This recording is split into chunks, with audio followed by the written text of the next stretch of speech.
Kwasho kamnandi lo mkelenezo oyibika lokuqala kwenqayizivele yohlelo ekhaya Jikelele sikubingelele mbukeli asifika ngasigalelekile umgodla wethu ugcwele uyanyinyitheka sikuphathele indaba ezithinta ukuthiwa kwembube izolo kanye nokwelulama ke kakapteni wamabhokobhoko uSiya Kolisi sibahle asigqokile siyaconsa mawungazazi izinsuku zenyanga hayi mbukeli ungazucabanga ukuthi uKhisimuzi sigcwale siyacwebezela nemakeup on fleek. Lalela. Uright dadwethu. Ngiright sengijabule kakhulu mangizona ukuthi uSiya Kolisi useluleme okusho ukuthi uzokwazi ukudlala ke lapha. We man nathi siyavuya man. But Wednesday namhlanje right? Grand right. Woman crush Wednesday? Yes. Are you crushing on me? Mina? No, I crush on yourself. Oh, okay. So umuntu makazibonela ukuphuma kanjani.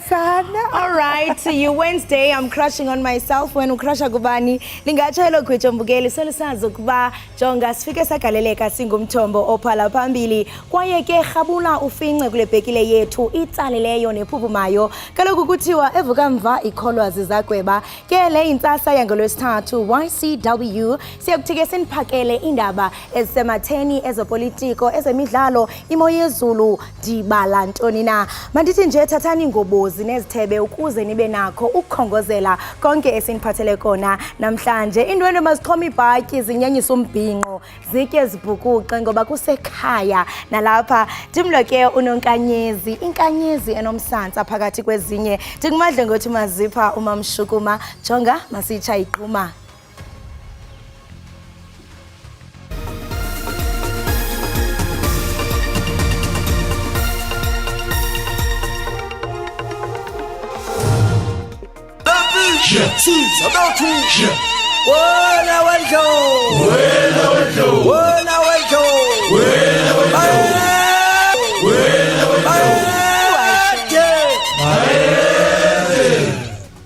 Kwehamba phambili namhlanje kuseni imbukeli ubuholi beAfrican National Congress bebuyokotha ingonyama yesizwe samaZulu umisuzulu kaZwelithini kwaZulu Natal izolo. We sit at 11.9 million people unemployed. Iziko lenkcukacha manani Itstats SA lithi intolangqesho kweli yehle kancinane kwikota yesibini yonyaka. Waluleme ngokuphelele ukapteni wamabhokobhoko njengoba iqembu lesizwe lilungiselela umqhudelwano wendebe yomhlaba nje.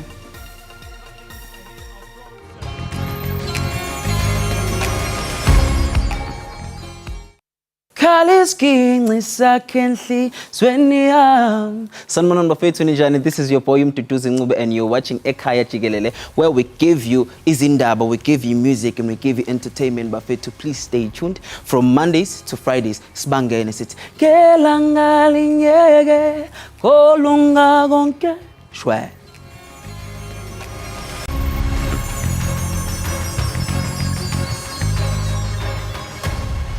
Ubuholo phezulu beANC bunikele esigodlweni kwakhangela amankengane kwaNongoma ukuyokotha isilo umisuzulu kaZwelithini okhulumela leli qembu kuzwelonke uMahlengi Bhengu Mutsiri uthi inhloso ukuqinisa ubudlelwane phakathi kahulumeni nobuholi bendabuko.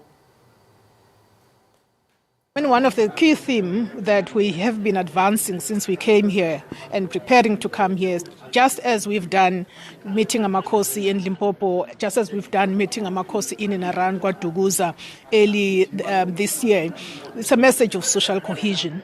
You cannot have social cohesion by defining it outside of the institutions of traditional leadership in our society.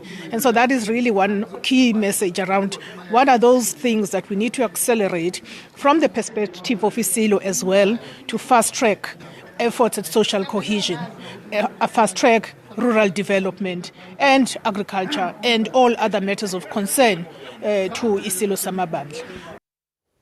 Intolangqesho kweli yehle kancinane kwikota yesibini yonyaka. Ngokwestats SA inkcukacha zaseburhulumenteni zibonisa ukuba intswela msebenzi yehla ngomyinge we-0.3% ukuya kwi-32.6%, isehla ke ku-32.9% wekota yokuqala.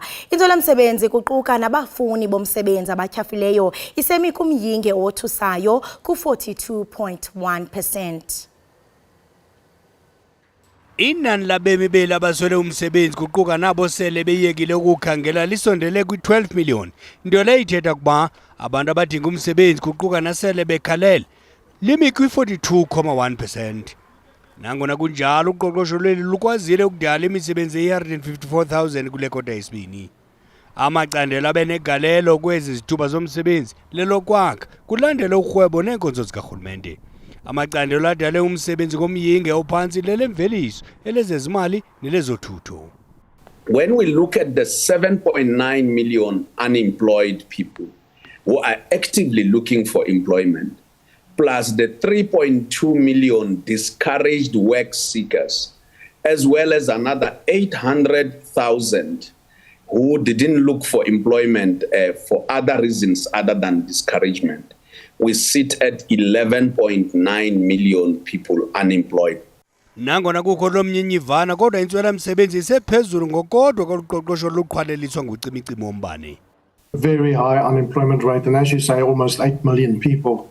So obviously this economy is constrained, and this economy is very weak and far weaker than what it should be given that level of unemployment. Umfelandawonye wemanyano zabasebenzi isaftu uthi lo mnyinyivana kusiyonto engaqhwatyelwa izandla. There is absolutely nothing to write home about a 0.3%. The only encouraging sign is that it is something that seems to be a trend, even if it is a 0.2, 0.3. It's a trend that is promising. Ezi nkcukacha ze-State SA zikwabonisa ukwehla kancinci komyingo womlisela nomthinjana ominyaka engaphantsi kwe-35 olungasebenziyo okanye oluzuza uqeqesho. Umyingo wehle nge-1.5% ukuya kuma kwi-43.4% kwikota yesibini yalo nyaka. Kungase kubheduke izifo ezibangelwa ukwentuleka kwenhlanzeko enyakatho yePitoli ngenxa yokunganakekelwa kwendawo okugcinwa kuyona imfucuza njengoba kuqhubeka isiteleka sezisebenzi zomkhandlo waseTshwane. Kubhikisha ke izisebenzi engaphansi kwenyunyana isamu engenelisekile ngamaholo ngeshwa ke mbukeli imeya kulomkhandlu imile kwelokuthi lo masipala awunayo imali yanele ukuhlangabezana nezimfuno zezisebenzi. Iziphumo zoqhankqalazo oluqhubeka eTshwane ukuqokelelwa kwenkunkuma kuchaphazeleke kanobomi bephelelwe ngamathemba abahlali kunyanzeleke baxoze mphini wumbi.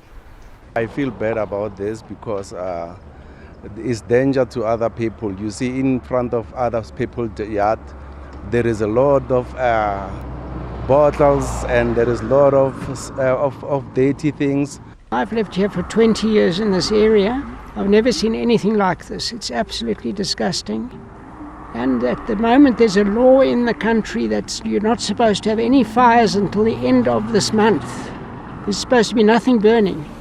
Bonganyelwe luloyiko abahlali bekwacinga nokuchaphazeleka kwendawo zabo zokuhlala nanjengoko sele kulahlwa kufuphi nazo noko kungakhokelela kwiingozi zemililo. We don't know how City of Tshwane is taking it because it's been a long time. Kodwa okona kusemngciphekweni omkhulu bubomi babasebenzi. So at the weekend we had an horrific incident where a member of the water team was attacked by a group of people who had earlier warned him and his team not to work. He ignored that warning. They then followed him home, shot him, took his car and left him for dead. Thank God he is alive. I visited him in hospital yesterday and he confirmed to me that the same people who threatened him not to work in fact attacked him. Waste collection is a major issue during this unprotected strike. It's important for communities to know that is not because of some unique service failure. It is an unprotected strike by SAMU affecting services across the city. Nanjengoko iTshwane ikhangela izisombululo zoluqhankqalazo amalungu eSAMU awahlehli kwaphela ukanti nosodolophu kwelinye icala umile kwelokuba ayizunyuswa imivuzo kulonyaka kuba isixeko asinamali.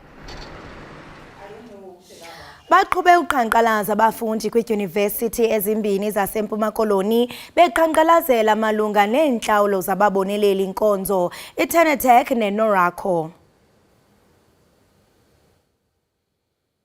Indlela ingena eMthatha iNelson Mandela Drive ibivalwe ngci ngabafundi abafuna elizikomfundo limamele izikhalazo zabo.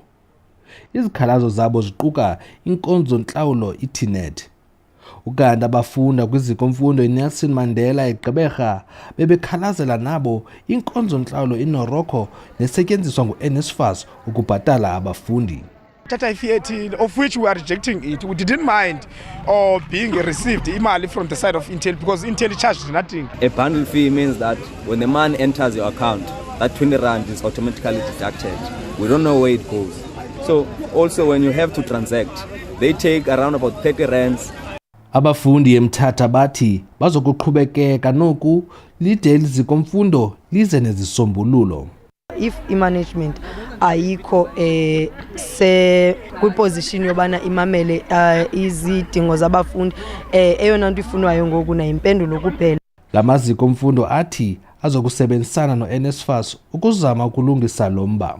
Ukuqondisisa kanye into yokubana izikhalazo zithini and kungenziwa njani through ingxoxo phakathi kwethu neNSFAS. Ukhona umuntu otaskiweyo kwaNSFAS into yobana ancedisane nathi sikwazi uxazulula ezingxaki sidibana nazo ngemali. Ekuqaleni kwenyanga aliqela amazikomfundo ephakamileyo athe abonakalisa ukungoneliseki zinkonzo ezintsha ezisetyenziswa nguNSFAS ukuhlawula abafundi. Ndingulwandile Mbulali eMthatha. Ungqongqoshe wezamanzi nenhlanzeko uSenzo Mchunu uhambele isikhungo sokuhlanza amanzi esidle igidinga ama-27 zamarandi esifundeni iKucha e-Eastern Cape okuhlasele kuso isomiso. Umnyango kaMchunu ukhiphe isabelo mali seyigidinga ama-57 zamarandi ukuze kuxazululeke lengqinamba zamanzi kule ndawo. Intatheli yezindaba ze-SABC ezinze esifundazweni uAnda Nqonji isihlanganisele lo mbiko. Eli lelinye lamaziko amane okucoca amanzi liwalungiselela ukusetyenziswa luluntu. Le yinxalenye yephulo lokucoca amanzi yatsalwa phantsi komhlaba ukuqinisekisa ukuba kukho amanzi ongezelelekileyo nawoneleyo kulo masipala ukuze kuphetshwe usuku olaziwa nje ngo-Day Zero. You know, when you allocate money to municipalities, you always have a feeling that part of the money runs down their legs and we have to look at it and where it disappears and so on. But what it looks like here, it does look like it has been a worthwhile investment. And of course they have to do more because we have to look at the fact that the demand is about just above 7 megaliters a day. And here we're able to process, in terms of capacity, about 6 megaliters a day. But they are not yet at that level in terms of processing. They are about halfway. Urhulumente wephondo ulomkelo olungenelelo. Sibulele thina kumphathiswa wezamanzi ngokuba asifakele kulo masipala waseKoucha imali engange-57 million. Lo mali ke yenze into yokubana kwakhiwe le plant yamanzi apha. Le plant yamanzi yakhiwe ngemali encinci kakhulu. Kula 57 yakhiwe nge-27 million. Kwaye kwakhiwe zane iplants apha. Lamaziko okucoca amanzi kulo masipala iKoucha anikeza umthamo wamanzi acocekileyo ongangeemegaliters ezili-15 ngosuku. Umphathiswa ukwazi ukutyelela umasipala eMakhana ngomso. Kwiindaba ze-SABC ndinguAnda Nqonji eJeffreys Bay. Ziyaqhubeka izicwangciso zokuseka indawo yokumisa izigadla kumda iKomati Port phambi kwezibuko longena laseLibombo neMozambique. Urhulumente waseMpumalanga kulindeleke kuma aqhube uthethathethwano norhulumente kazwelonke ngeliphulo njengenxalenye yesicwangciso sayo sokukhusela abaqhubi bezigadla kulo mmandla. Izigadla zenza umngcelelo omde ecaleni kohola wendlela u-N4 eKomati Port. Abaqhubi balinda iintsuku ukuze baye kwilizwe lingummelwane laseMozambique. Oko kuvula ikroba lezikrelemnqa. The Chief Director from my department and all the stakeholders, UPMA, as I have mentioned them, they have a program that is going to start from tomorrow for 2 weeks. And the Chief Director himself is going to lead that particular operation that is going to try and address this matter. Abaqhubi bezigadla baxhalabe ngemingcelele eya iba maxongo. Amagosa ajongene nokungena kwabantu kweli nawo atyholwa ngokulibazisa. Lana sibambeleleka la eSouth Africa. Ngikhuluma nje iqiniso ngoba ngale South Africa asidibana letinkinga leti. I mean eMozambique side asidibana letinkinga leti. Lana sivama kusitshela ukuthi iproblem lana isystem iphansi, isystem injanjani konke lokho. Urhulumente ubongozwa ukuba enze indlela zokunciphisa ukuba kungalindwa ixesha elide. Sibashayeli besicabanga ukuthi if nangabe kungaba possible bakhulume na government waseSwatini. So nasifika la eMananga, some of the trucks basiphume ngala eMananga siyohambela eMahasha then siyofika eMaputo. Kulindeleke nokuba amapolisa endlela ahlale bonakala kuwola wendlela uN4. Usuqalile umshikashika wokususa indimbane zeinhlanzi ezifile edanyini isitumo ngaphandle kwaseMahikeng eNorthwest kulandela ukuqhuma kwepipe elithutha imfucuza ngenyanga edlule. Intatheli ke SABC uMpholi Bhedi nomthobuli wezithombe uNduduzo Nkosi banikele kuleli adamu ukuyoqoqa lo mbiko. Eli dama ligcwele inqwaba yenhlanzi ezifileyo lalikade lithandwa ngabalobi kwaye nabahlali balapha babezonwabisa kulo. Amanzi elidama akwacocelwa ukuselwa luluntu. Ukuphokoka kwelindle kwelidama kubangele uxinzelelo kwabo bahlala ngakulo. Right now we are here and there's no intervention where the problem is currently. What is the intervention that is being intervened in those villages? There's no intervention, Majuma. Umasipala waseNgaka Mudiri Mulema unqwalile ukuba ngabo unobangela wale ngxubakaxaka yenzeka kwelidama. One of our main pipelines, which is a sewer pipeline, burst. Now reality is that that pipeline is an asbestos pipe. It is 56 years old. But it remains the main sewer pipeline that transports from the urban areas via the villages into our wastewater treatment plant here. Nangona kunjalo, umasipala waseMahikeng utyhola ngelithi ingxaki apha ziziseko ezindala. Isebe lezamanzi belithe liyokwenza uvavanyo lwamanzi lelidama kodwa nangoku kusajongwe enkalweni kulindwe iziphumo zolovavanyo. Okwamanje ke mbukeli ake siphosa amehlo ke sibone ukuthi kumi kanjani lapha kwisimo sezulu.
siphinde sikwamukele mbukeli ekhaya jikelele.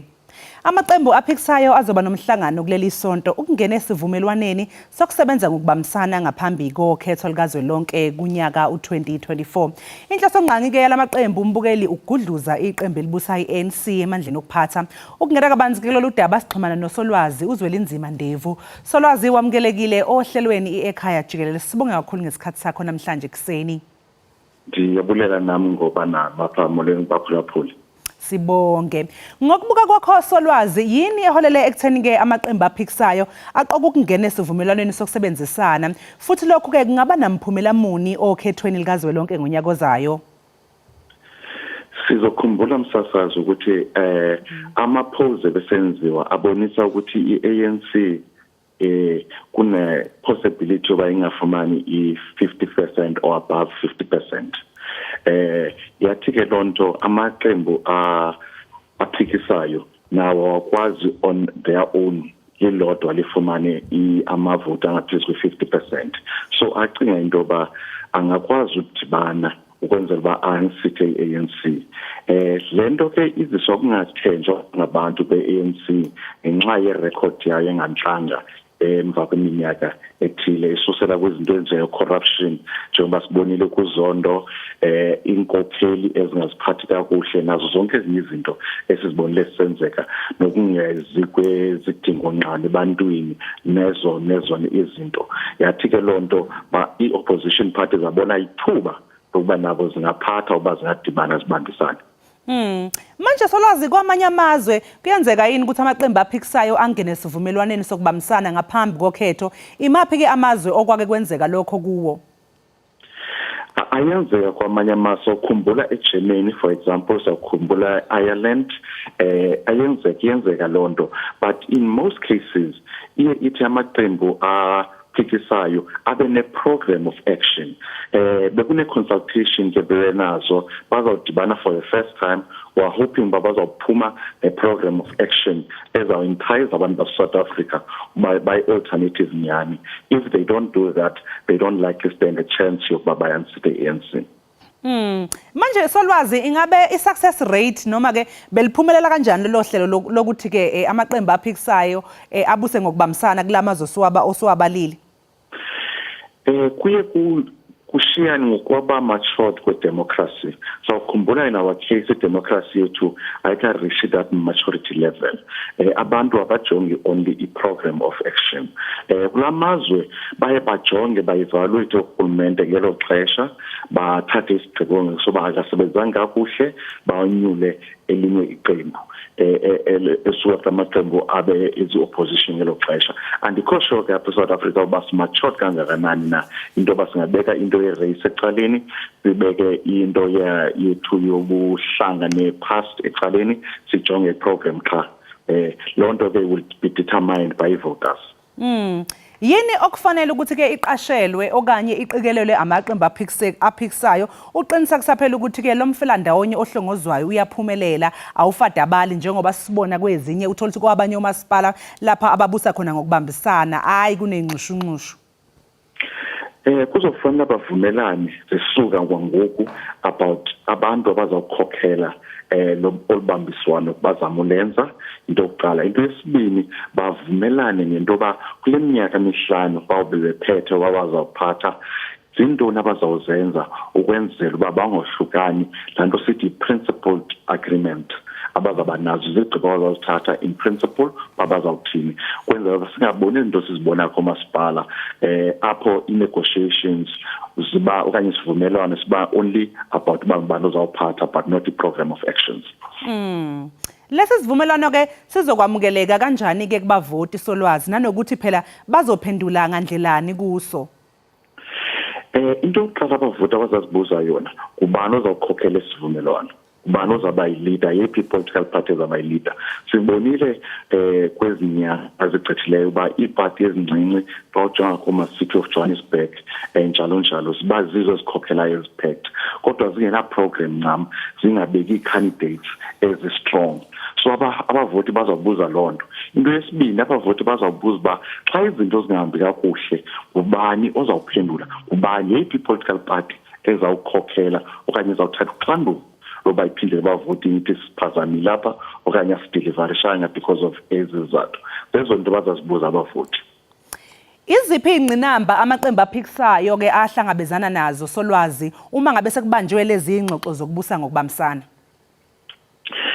Into yokuqala is abahlangabezana nayo into ba bonke bane policies ne manifestos ezahlukeneyo kufuneka badibane kubekho lanto okubazi kuthiwa compromise into yokuqala abadibana nayo ezababunzima.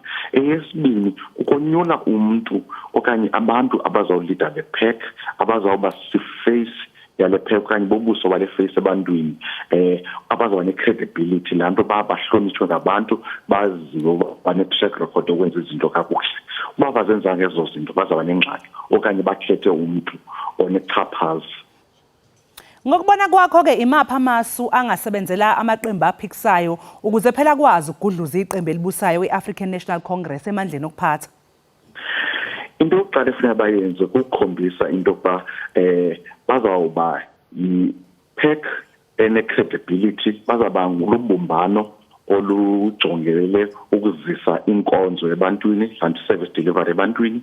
Okwesibini njengoba benyule uProfessor William Gumede njenge-chairperson yele ngxoxo bazabe nayo bebezama ukubonisa i-credibility. Ngoku into yesibini ezawulandela kuba baphuma naziphi na i-program ezijonga neengxaki zabantu.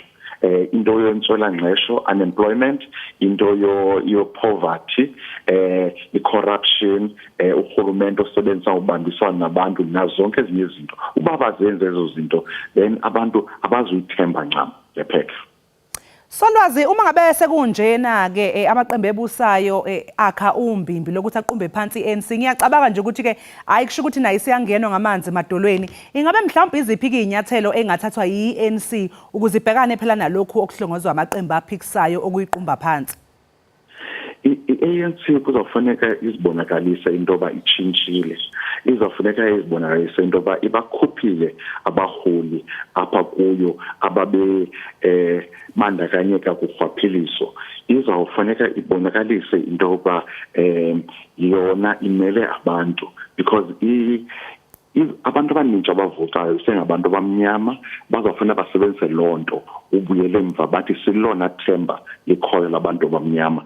Okwesibini ANC funeka ize neprogram ethi usuka apha uyaphambili sawenza njani basiziphindi eza mistake senze ngaphambili ukuya phambili. Into zezo nto funa bazenze bakhombise ke nobumbano lanto sithi unity. Uba benze ezo zinto banalo ithuba lokuba baphinde babuyele ekurhulumenteni emva konyulo kwenezayo.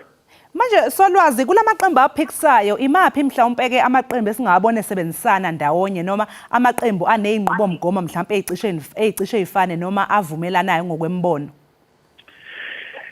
Siyayazi uba apha kule pack kuthethwa ngayo kunamaqembu ayi-7 andiwazi bakhona amanye azawuphinda angene na. Sokhumbula uba kune Democratic Alliance, kube ne-IFP, kube ne-Freedom Front Plus, kube ne-Action SA, kube ne-United Independent Movement, kube ne-Sanco intsha, kube nenye ipati nje nayo entsha.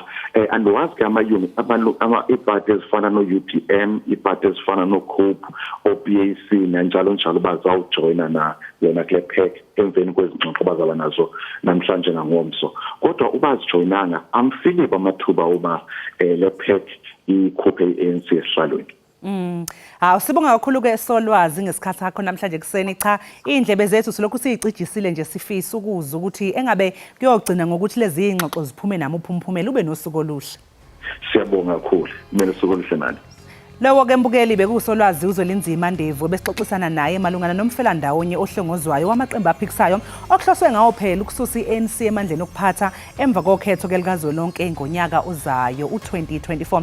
Njengamanje ke mbukeli kasinjike qunga seyidolo sizobuya emva komzuzwana.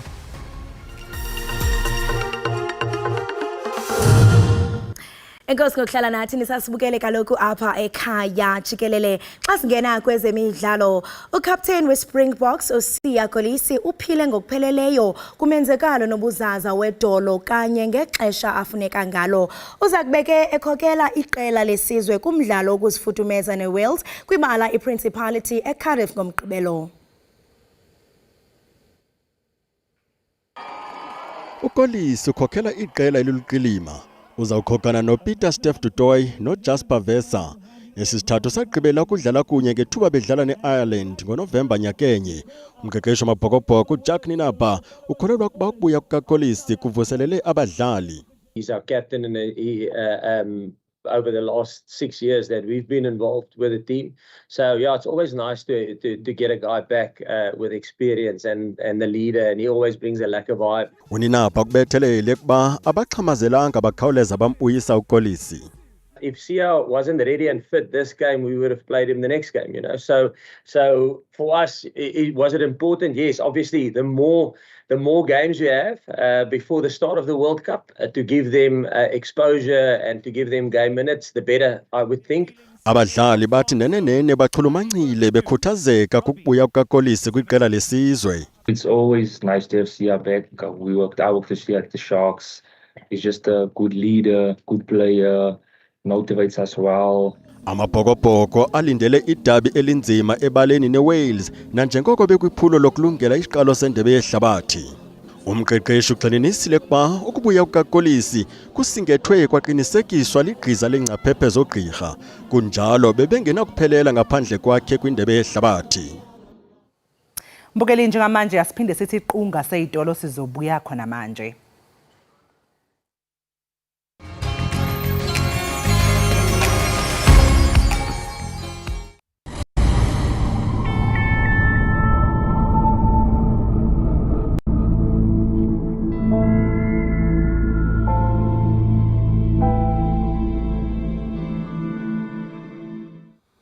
Enkosi ngokuhlala nathi nisasibukele kaloku apha ekhaya Jikelele kwinkqubo-ndaba yakho uDTT.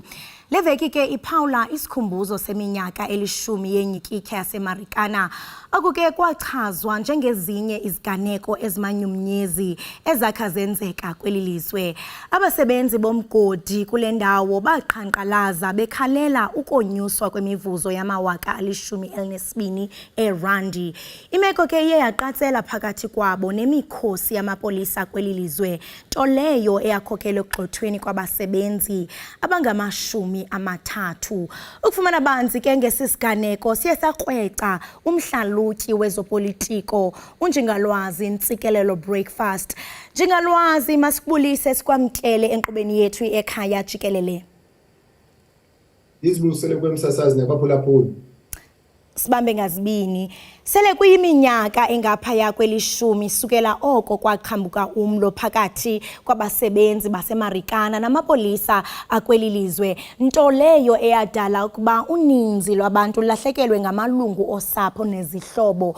Ungathi mnumzana ukuzawuthi kangoku kukhona into ebambekayo esingathi nanku urhulumente uthe wayenza? Lo mcimbi waseMarikana ngumcimbi obuhlungu ngoba kuqala ubonakalisa uba ngaba idemokhrasi yethu sozikwazi uqina uba ngaba kukho ungalingani kwabantu kanye kukho intlupheko kanye kukho indlala, ngoba laa ndawo yaseMarikana indawo I think ise-northwest. Xa ujonga yona ubona indawo enamabobosi, enabantu abahluphekileyo.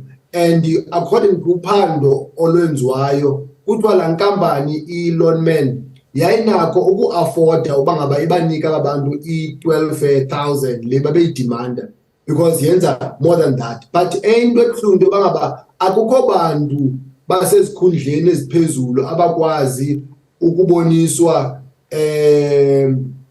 ungalungi kwendlela abaziphatha ngayo ngokunikezela i-order erong uba ngabadutyulwa abantu, because ngokomthetho in terms of i-Criminal Procedure Act awukwazi usebenzisa i-live ammunition against umuntu ongaqhobanga. Kukho you can use inansika i-rubber bullets of which zanga bayisebenzise lonto leyo. Now the question is le order yoba ngaba makudutshulwe ababantu yayisukaphi, because you can't tell me uba ngaba i-order isuka from i-security officers okanye o-general. I think i-cover up leyo, because abona bantu babe involved phana ngabantu abasi-politicians. Siyayazi bangaba u-deputy president wethu wabhalela i-letter uminister, I think engunathi Mthethwa then owayenguminister of finance i-police uba ngaba makenze something because of i-shares wayenazo phana loanman. So bandishwangathela ndifuna ukuthi I don't think i-justice yenzekile ukudiscipline okanye ukupanisha abantu abenza lemikhuba, in particular abantu abazi-politicians.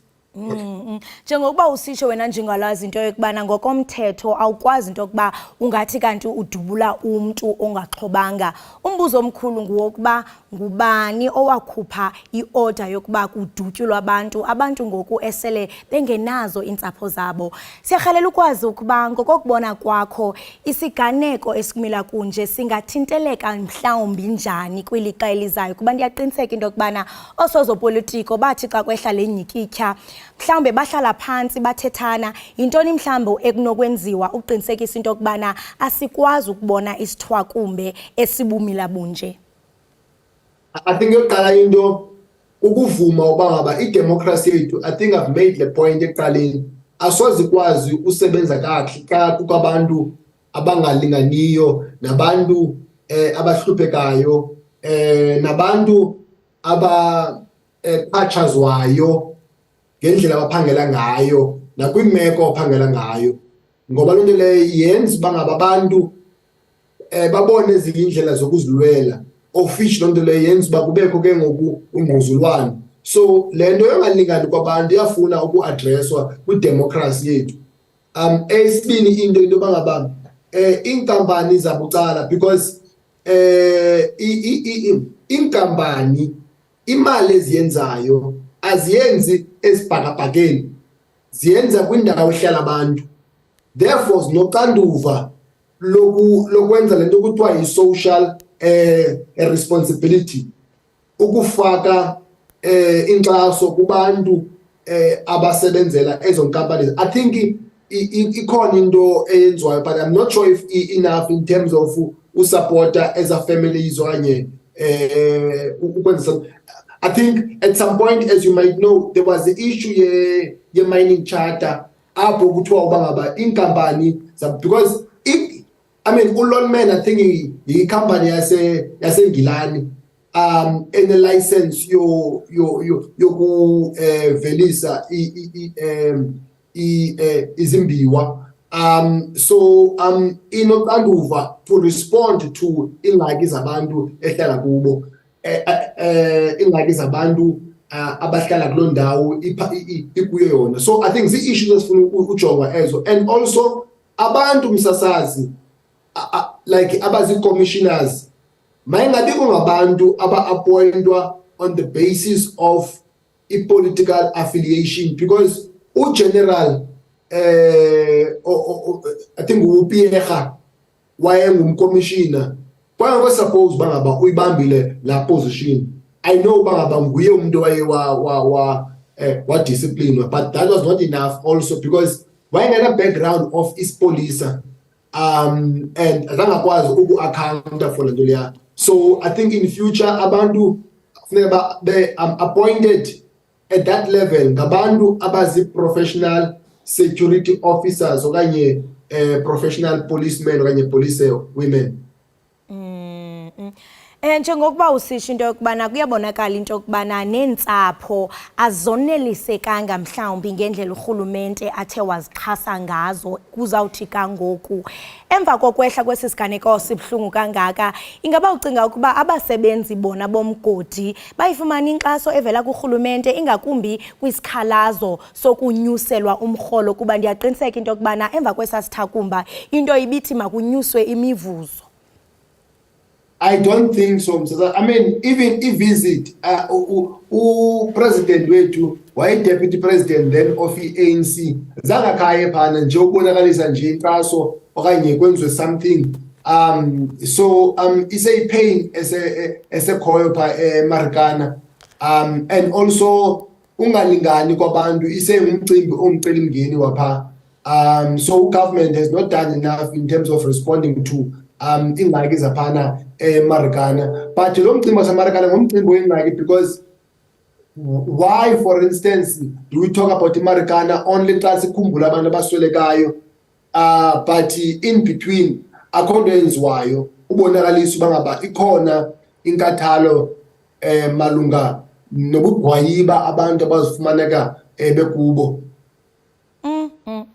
Siyazi ukuba esisiganeko sashiya ilizwe lonke lidakumbile xa sicinga nge-16 ka-August ngonyaka ka-2012 sivele nje siphathwe ngamaxhala. Siyaqonda into yokubana ngoku siphawula le 11 years emva kwesithwakumbe akhona mhlawumbe ikhona imibutho engenzi izuzo karhulumente ethe yandwendwela ebutsheni bale veki inikezela ngeepasela zokutya kwii-families nakumaxhoba. Ingaba mhlawumbe amaqela ezopolitiko angabonakala wona evela kwindawo yexhwayelo?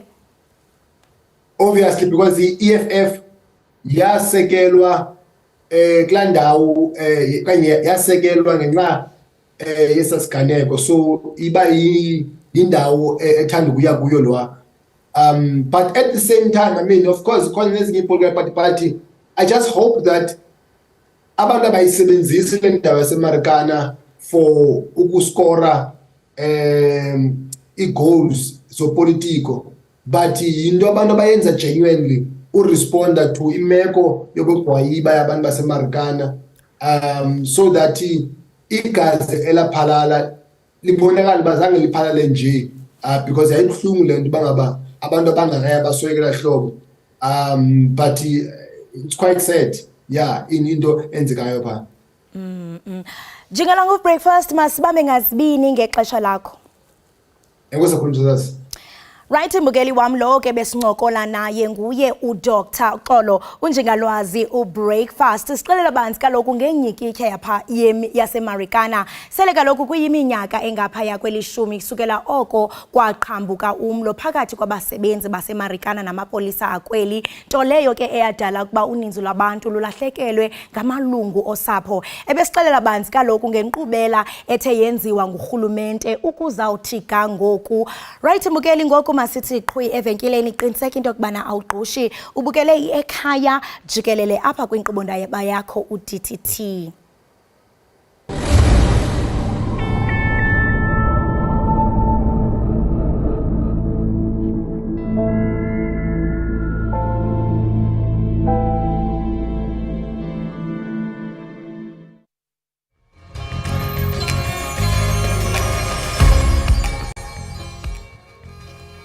Siphinde ke sinamkele babukeli lapha ekhaya Jikelele usahlezi nathi intokazi zasekhaya. Ekhaya phakathi esigodini. Sinethezekile. Uphuza kuphi umfula? La ekhaya. Wasesikhwebezi igama lawo. Phansi lesizana. Sabaweli isikhwebezi. Wena uphuza kuphi umfula? Hayi kaloku mina sana. Akuphuza umfula uphuza kwiTap wena. Siphuze emanqampu. Uthi ba. Hawu Nkosi yami. Siyabulela ababukeli beEkhaya Jikelele ngokuba nihlale ninathi nangenxeso yenu engagunqiyo. Ngoku masibathathe sibase kwimozulu. Ingathi kodwa ngoku lithe rhwelele ngamafu noko limathumba ntaka. Lapha eGola iwanda kwezinye indawo sekunjani bangasitshela ababukeli ukuthi endaweni ezifundazweni zakungazanga kubo bona sekunjani. Hayi thina cha sekuya ilight siyavela ukukhanya sekuyabonakala sekuyaqala yabona kwindawo pha koKapa nokwingqele isaqhubeka iqhaqhazelisa napha ko-Eastern Cape andaze KZN bani menjani. Hayi uyabona nje manje sekuseduze noma isengabhalansa ke iwinter kodwa kusalayo spring is coming. Spring has sprung. Mbukeli ke njengamanje sesilishaye ke saliphephetha phu noma ke okwabanje mbukeli ngaphambi kokuthi singene ehoreni lethu elilandelayo ke sibheke nje ke isimo sezulu.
Mzansi.